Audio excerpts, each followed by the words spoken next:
Next, we're going to take a look at the 5-number summary, the mean, the standard deviation, and then how to do that more quickly on our calculator. Here we have a short list of numbers, and we want to identify the median. The median is always going to be the number in the middle. So since we have an odd number, we count 3 from this side, 3 from this side, and we're at our middle number, 12. That will be our median. Go ahead and mark that here. Now, if we had an even number of values in the list, you would take the two middle numbers and average them together.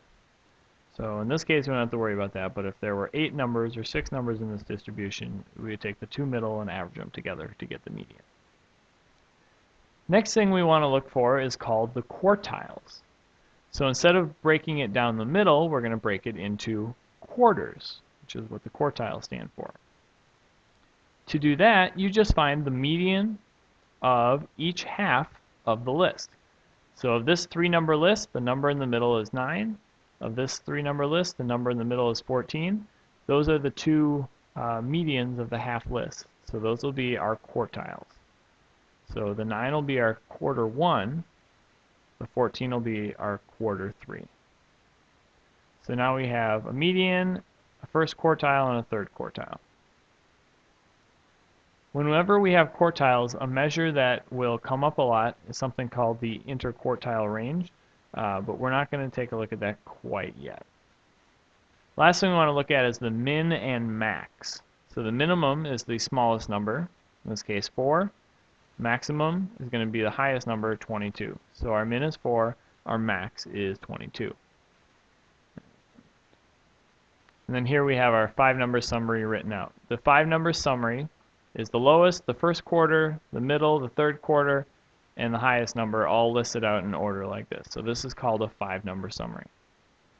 Some other things that we could do with a list of numbers like this, some particularly common things, is find the average, also known as the mean, and we could find the standard deviation.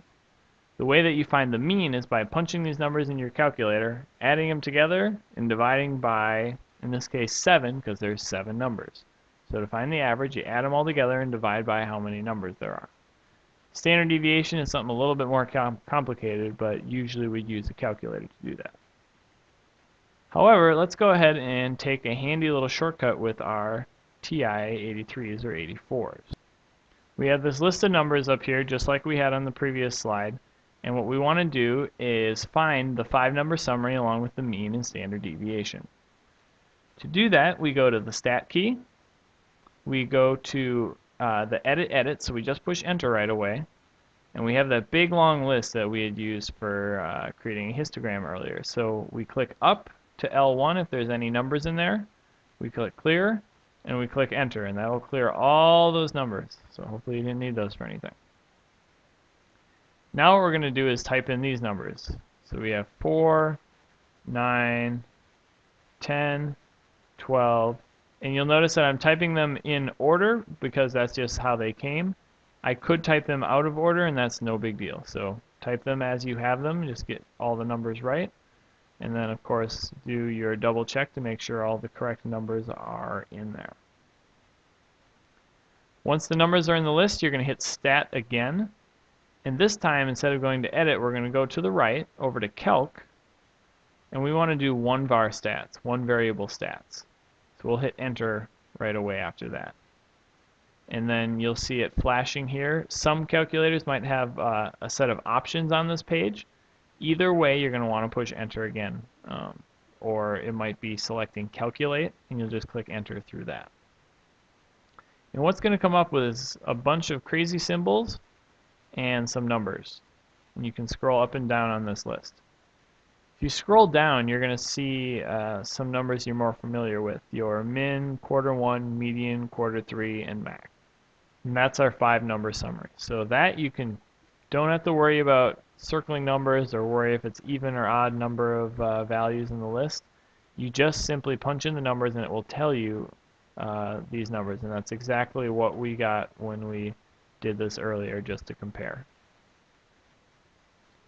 Now, the other part that we were talking about was the mean and standard deviation. If we scroll back up near the top, you're going to see a value called x bar. I'm actually going to drag this right in here. X bar is equal to 12. X bar represents the mean. And we call it X bar because it's got the letter X with a bar on top. So that is going to be 12. Then we see a bunch of other terms here, and you get down a little ways and you see SX. That's going to represent the standard deviation. You'll also see that there's, it looks like OX, it's actually called sigma, the Greek letter sigma, X. That's another measure of standard deviation. You'll notice that these two numbers are similar but not quite the same.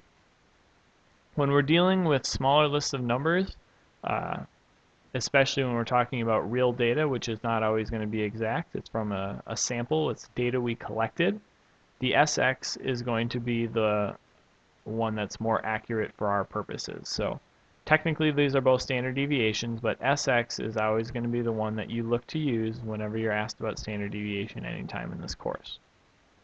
So again, the mean is X bar, standard deviation is SX. And then the 5-number summary you just pretty much take straight right off the calculator.